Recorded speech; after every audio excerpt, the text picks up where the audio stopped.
Hey guys, Avar here.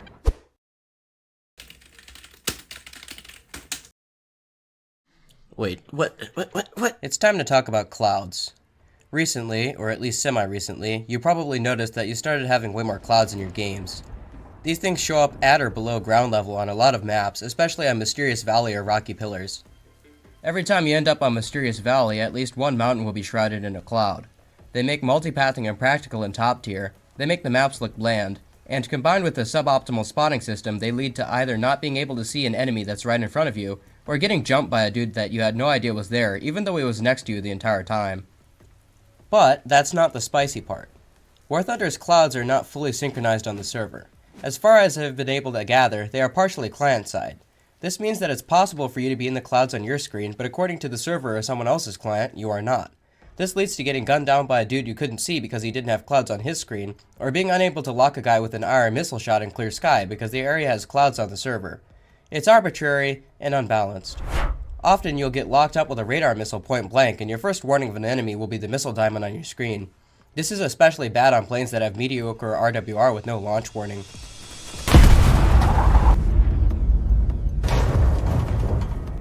When combined with dusk or dawn flying conditions, the cloud shadows make the ground beneath them too dark to see, leading to unnecessary crashes into trees and brush. It got so bad in this prop match that I couldn't see my own plane, or the enemy aircraft, and had to take my shots based on guesswork. This is anti-fun, and from a realism perspective it makes no sense. No Air Force fielding day fighters would put up squadrons of aircraft in bad weather at dusk just before a possible nighttime thunderstorm. Additionally, clouds don't tend to form that low above terrain, especially desert. For a game that advertises itself as one of the most realistic combat games on the market, War Thunder makes plenty of realism sacrifices to implement an anti-fun mechanic. Now you may be asking, what's the big deal with restricted spotting? Shouldn't we have more limitations on spotting to promote 1v1s and prevent those big, dumb furballs from happening where all anyone does is turn? Well, no. Restricted spotting doesn't stop furballs, it makes the time between the furballs more boring, and lessens your capability for team play because you can't see if your allies are in trouble. Think about playing fighters in ground RB. Whenever you see enemy tracers, you jump on it because you have no other targets in sight.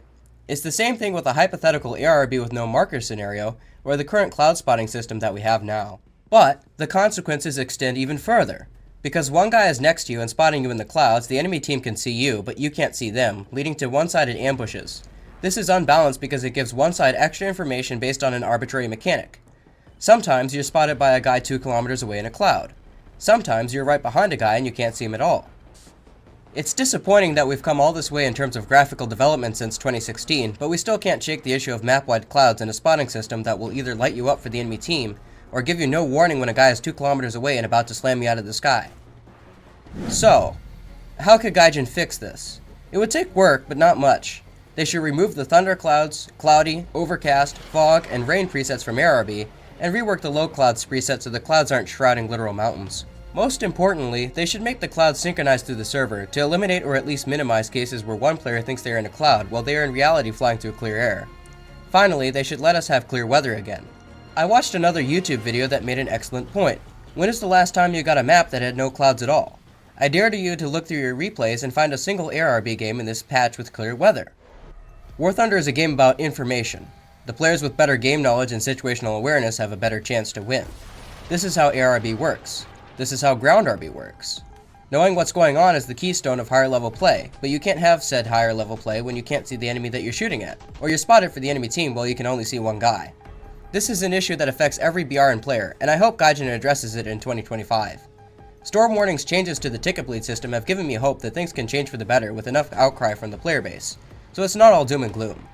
I realize that I've been on a negative note recently, so I'm planning a couple of positive videos and montages to come out right at the beginning of next year.